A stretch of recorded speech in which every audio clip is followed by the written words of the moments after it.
வரைவு தீர்மானம் முன்மொழிகிற இந்த நீதிமன்ற சார்ந்த சட்ட நடவடிக்கைகள் வரவேற்பு உரியது. அது முதற்கட்டமாக எடுத்துக்கொள்ளலாம். வாக்குரிமை என்பது சாதாரணமானதல்ல, அதை குறிவைக்கிறார்கள். உலகத்தில் எந்த நாட்டிலும் இவ்வளவு அரசியல் கட்சி இல்லை, நாம் அனைவரும் அறிந்தது. இவ்வளவு கோடி மக்கள் வாக்களிக்கிற நாடும் இல்லை. தேர்தல் முடிவு வந்தால் அதை இவ்வளவு அமைதியாக இருக்கிற ஒரு நாகரிக சிந்தனையும் உலகில் இல்லை.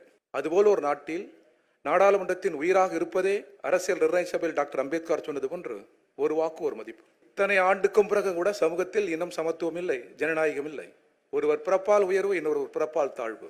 சட்டம் வளர்ந்து இங்கே உயர்ந்து விட்டது, சட்டத்தின் ஆட்சி முறைதான். ஆனால் 40 கோடி பேருக்கு தேவையான சொத்தை 4 பேர் வைத்திருக்கிறார்கள். நாடாளுமன்றமும் நீதிமன்றமும் வேடிக்கை பார்க்கிறது. எனவே அங்கேயும் ஜனநாயகம் இல்லை, சமத்துவம் இல்லை. நம் கரங்களில் இருக்கிற வாக்கில் தான் ஒரு வாக்கு ஒரு மதிப்பு, சமத்துவம் ஜனநாயகம் தவழ்கிறது. அதன் குரல் வலையை நெரிக்க பார்க்கிற போது தமிழக முதல்வரின் கோபம் நியாயம், தமிழ்நாட்டின் கோபம் நியாயம், நமது கட்சி தலைவர்களின் கோபம் நியாயம். எனவே இந்த கூட்டம் முழு நியாயம். 2 தினங்களுக்கு முன்னால் அதிர்ச்சி தருகிற வகையில் திமுகவால் வடமாநில தொழிலாளர்கள் துன்புறுத்தப்படுகிறார்கள், வடமாநில தொழிலாளர்களை இன்னலுக்குள்ளாக்குகிறது தமிழகம் என்ற அந்த கருத்து இருக்கிறதே, அது ஆபத்தின் முழு வடிவம். நம்மால் சொல்ல முடியும், நாம் தமிழர் என்பதால் அல்ல, தமிழ்நாட்டை சேர்ந்தவரா என்பதால் அல்ல. நான் உண்மையை பதிவு செய்கிறேன்.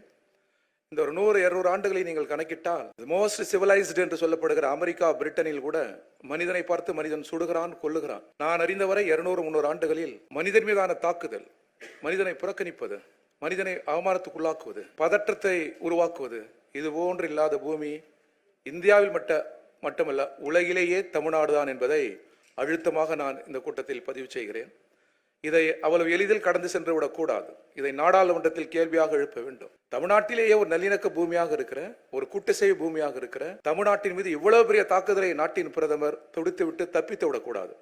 எனவே அதற்கு ஒரு காலச்சூழல் வரும். அந்த காலச்சூழலில் நாம் ஒரு உரையாடல் செய்ய வேண்டும்.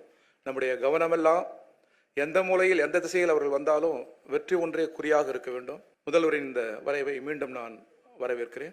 நாடாளுமன்ற ஜனநாயகம் நமக்கு வழங்கியிருக்கிற இந்த விழுமியங்களை பற்றியபடி நாம் அடுத்தடுத்து சிந்திக்க வேண்டும் என்று சொல்லி இந்திய கம்யூனிஸ்ட் கட்சியின் தமிழ்நாடு மாநில குழுவின் சார்பில் வணக்கத்தை சொல்லி நிறைவு செய்கிறேன். வணக்கம்.